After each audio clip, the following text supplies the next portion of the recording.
can, or interviewing the best they can. They're really investing a lot more in the process because the competition is also, and because the competition is also that you really have to prepare at the same level and intensity as the sort of the other top quality candidates are.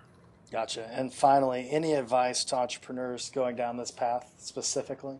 Yeah, I think for entrepreneurs, I think there are two factors that really business schools really appreciate, and I think one of them is entrepreneurship, and the other one is sort of like international experience.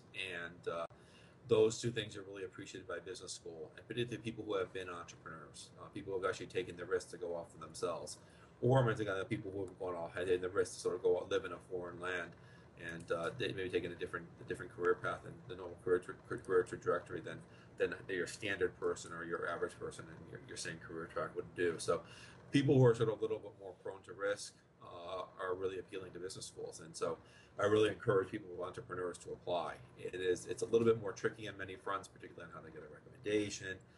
But if you build to proving yourself successful or unsuccessful entrepreneurs, I think just the fact that you've taken the risk, that you actually sort of know what that risk is about, and you know what the dedication is to starting and managing your own business, coming up with an idea and starting and managing and having so much belief in it that you're willing to put life and money at risk, is a really appealing characteristic to graduate business schools. Gotcha. So that's one thing that can set us apart, and we should need to weave that narrative into our whole application.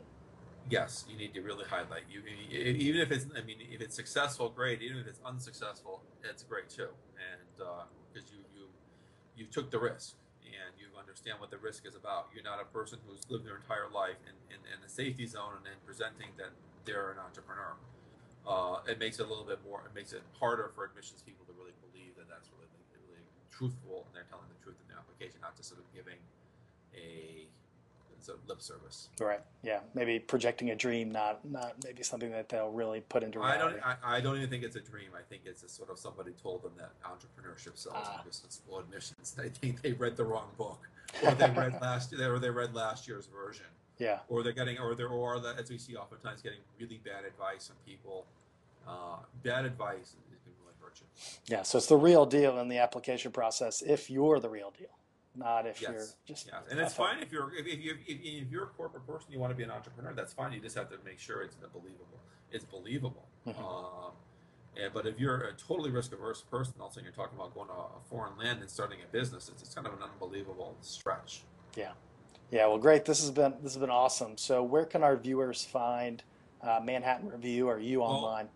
we have a Manhattan Review has a very thorough and very extensive website, and we have a special tag on there talking about our admissions consulting program. And one thing that we do for qualified candidates is that we give free information sessions, so they can go to Manhattan Review and sign up for information sessions. And we also give candidacy reviews, and they take about 20 minutes. I do them all, and they can actually get in contact with Manhattan Review. We ask them to fill out a form and send their resume, so we have an idea of what we're talking about, and we walk you through how we review your candidacy, and we make recommendations for you at the end, and that's free of charge. And most people find it's a pretty useful 20 or 30 minutes, however long we spend with you, and most people are pretty happy with the information that they get and find it's a pretty decent investment because it costs them anything. Yeah, I'll put those links in the show notes.